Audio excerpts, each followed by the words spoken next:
Walking into a pageant interview is a lot like your first date with the pageant judges, and this isn't casual dating, so we're also looking for commitment. Welcome back to the Pageant Interview and Mindset Mastery series. If you're new here, I'm Nikita Dhanwani, former Femina Miss India state winner and founder and coach of Conquer with Nikita Dhanwani, and today I'm your host on the Conquer podcast. And in today's episode, we're going to be tackling a crucial question for serious pageant candidates. Are you committed to one pageant system, or are you just trying a bunch of pageants and hoping that one of them is going to work for you?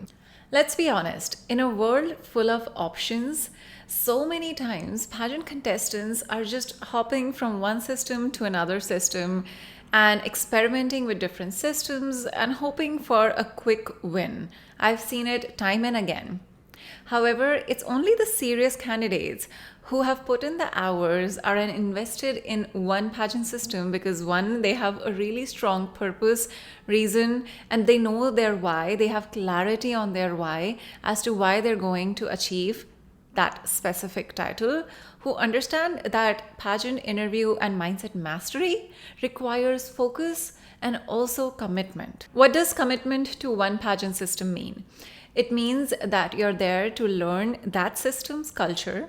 You're understanding the expectations that the organization has from its title holders, and that you're putting in the efforts to building and nurturing relationships within that community. If you're a pageant contestant, you want to ask yourself these two questions right now.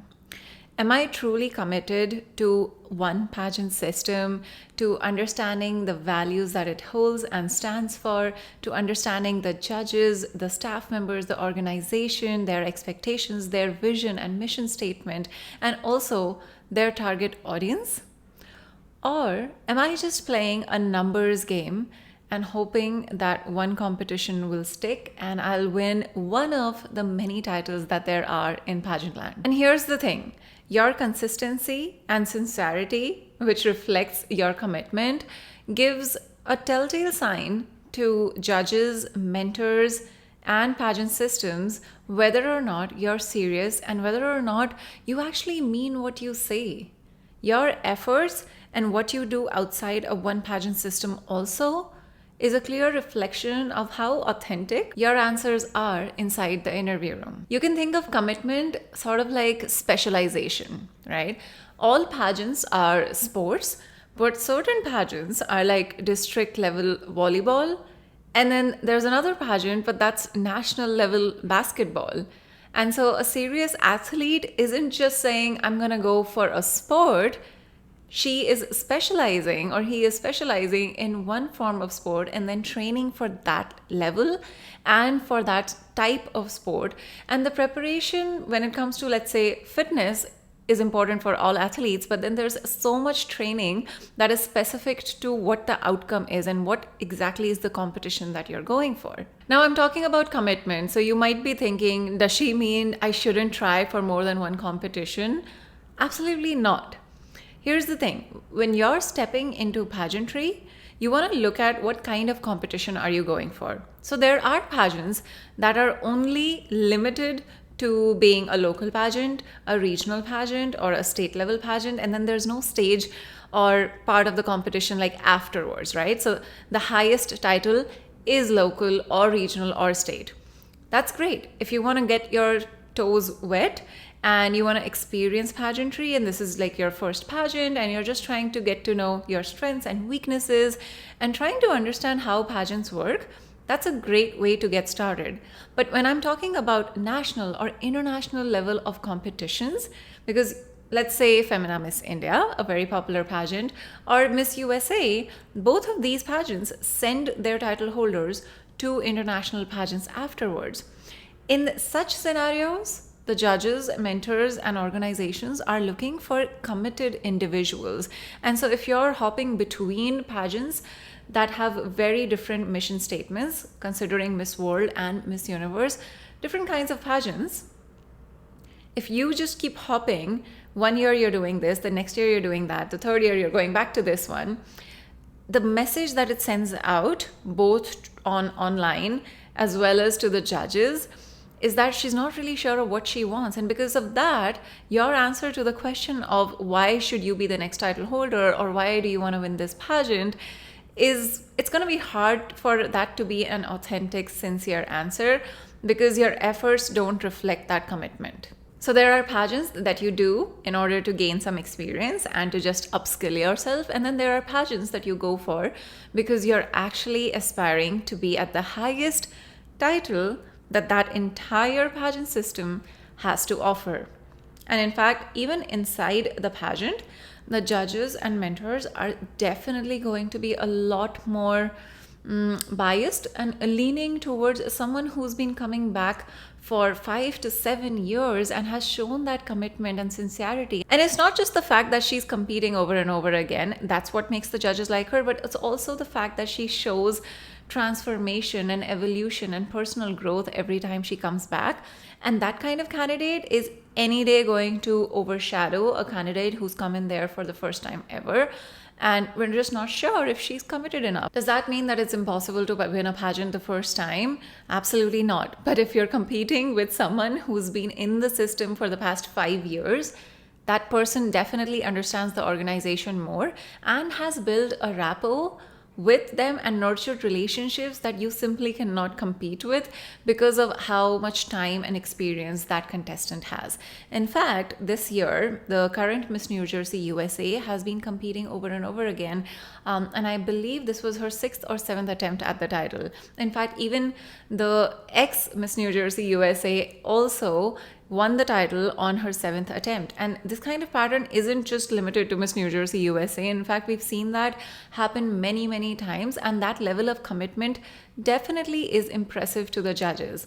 And so something I've talked about before is when you're competing for a pageant and it's not your first time. So if you're a repeat candidate in any pageant system, one that definitely reflects your commitment to the organization, but at the same time, in that scenario, you're not being evaluated and compared next to the fresh candidates, but this time you are being evaluated against the previous version of you who competed last year. And so the fact that you have to show the personal growth and what you've been able to do with the time that you had for the past 1 year is extremely important.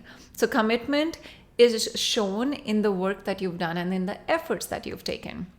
Now, how can you truly show your commitment besides just competing again? Here are 3 tips for you. Number 1, you want to really immerse yourself in that pageant system's culture and values. Basic efforts like going through their website, knowing all of the past title holders of that system. The number of times I've seen someone compete in a pageant and says that she really wants to win, but at the same time, she has no idea who the last 5 title holders are. It's actually way too common and it's surprising. And so doing your homework, knowing that system, what they stand for, the kind of opportunities that they provide, being able to speak the same brand language, that's something that you have to know. You need to know what is the organization that you're going for, what is their vision, what is their mission statement, and then trying to infuse that vocabulary into your interview and your onstage answers gives you so many brownie points. The next thing you want to do in order to showcase your commitment to the system is to also attend all the system related events and network with people inside of that organization. Now, in a lot of cases, there are public events that are being held. I remember sometime last year, Miss Universe India had an event where they had a meet and greet with the current Miss Universe. And if you're a serious candidate for Miss Universe, no matter at what level of your journey you're at, it would just be the most obvious next step that you would not just show up at that event, but also make sure that you're showing up like the next title holder. And so that's how you get attention. That's how you get people to notice you. That's how you get that visibility and PR for yourself. And then also practice your communication skills in that room, practice your networking skills in that room. And how many people are you connected with online? Do you engage with them? And by networking, we don't mean that it shouldn't be one directional. It should not be just like I have questions, can you guide me? That is not how you reach out to previous title holders. I've shared a bunch of tips about how to reach out to a past contestant or a past title holder inside my free community, Rain and Shine. So click on the link in the description box below, because there's a lot of useful tips and resources that I share in there as well. If you're not a candidate this year, but you know that in the next couple of years you're planning on competing in a certain system, you want to plan long term, and you can start showcasing your commitment by engaging online, by knowing and networking with the current candidates, the title holders, supporting them on their journey, voting for people. It's the little efforts that you take and those small actions that you go outside of the norm that really helps build and nurture relationships and gives you long-term benefits in ways that you might not even be able to imagine or predict right now. Especially when it comes to pageantry, you do not want to underestimate the power of relationship building. The third tip to showcase commitment is very important if you're a candidate and you have your pageant interview lined up, or if you've already signed up for this pageant and you have it in the next couple of months. You want to make sure that you've tweaked your interview strategy as well as your platform to align with the pageant system's values and goals as well. This is where infusing the mission statement and brand language into your answers is really going to be helpful. At the same time, you want to make sure that your platform aligns with what the kind of causes are that the organization cares about. The kind of platforms that would work at Miss World are going to be very different from the kind of platforms that would work at Miss Earth, from the ones that would work at Miss Grand International. And so you want to make sure that you've really understood what that organization cares about, and that is going to increase the chances of you potentially being the next title holder. Another thing that really irks me, and I've noticed this on social media, is when you're competing in a pageant, a lot of pageant girls, I'm going to generalize right now, tend to always have like their past pageant wins pinned on top of their feed.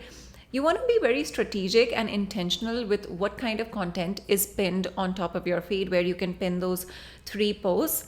And so if you're competing for pageant, let's say Miss New York USA, and one of your pinned posts is a throwback to your crowning ceremony from a pageant, let's say just last year, which is not related to the Miss USA system, you probably want to unpin that. Because at the same time, like, as a potential spokesperson for a certain system, I'm looking for a title holder who is going to be promoting me and committed to me. But if her social media is already divided and she's also at the same time promoting, whether it's intentional or unintentional, but if she's also promoting an organization that has a conflict of interest with this system, that's going to be a problem, and definitely something that the judges and organization would want their representative to be more mindful of. So overall, you want to make sure that your online profile, your social media pages are not accidentally giving off the message that she's not truly committed to one system. Because after all, you want to be ready for the job that you're applying for. And it's not always about showcasing all of that achievement and everything that you've done, specifically if it doesn't align with the job that you're trying to get. Because sometimes girls have done a lot of pageants, and if I see, sometimes even in just their Instagram bio, if your bio says like you've won this pageant title and then second pageant title and then third pageant title, that just gives me the impression that she's someone who's just trying to collect somehow as many pageant titles as possible, and she's not maybe truly committed. Like, is this just a hobby, or is there a deeper purpose to why she wants to be the title holder? And lastly, you want to be patient with this process. So sometimes commitment looks like consistently showing up even when you don't get the result that you wanted to in the first time. And not just giving up because you didn't win at the very first try. And so you figured, oh, like, I don't care about this organization and they don't really understand me and I don't think we're a good fit for each other. Sometimes it takes years. And like I said, like, we've seen that pattern at Miss New Jersey USA in the last 2 years at least. And so sometimes it's about showing up, especially when things get a little hard and challenging. And so to wrap up, serious success in pageantry requires focus, patience, and commitment. And that's how you get strategic growth, and not just by hopping and jumping onto every opportunity that pops up, because that will happen when you enter into the world of pageantry. You don't want to say yes to every single opportunity. You don't want to just be like, oh, they're asking for me to compete and that is why I should go there because they truly value me. You want to sit back, take a moment, think about, does that system, does that title truly align with your values and your purpose? Or are you just hopping between systems? Because after all, serious commitment is the difference between a contender and a champion. And having a title is not just about having a trophy or having that crown sitting on your shelf. It's about the lifestyle that you want. It's about the kind of opportunities that you're looking forward to. It's about what you plan on doing for the next 1 year and the legacy that you're going to create and leave behind. If you enjoyed this episode, please do give it a big thumbs up and also consider subscribing so that you get notified about the next episode. Next week, I'm going to talk about a much awaited topic, building a personal brand that commands the crown. Until then, I hope you're enjoying watching this series, that you share this episode with a fellow pageant sister, and check out the links in the description box below to know more about my coaching services. I'll see you next week. Bye-bye.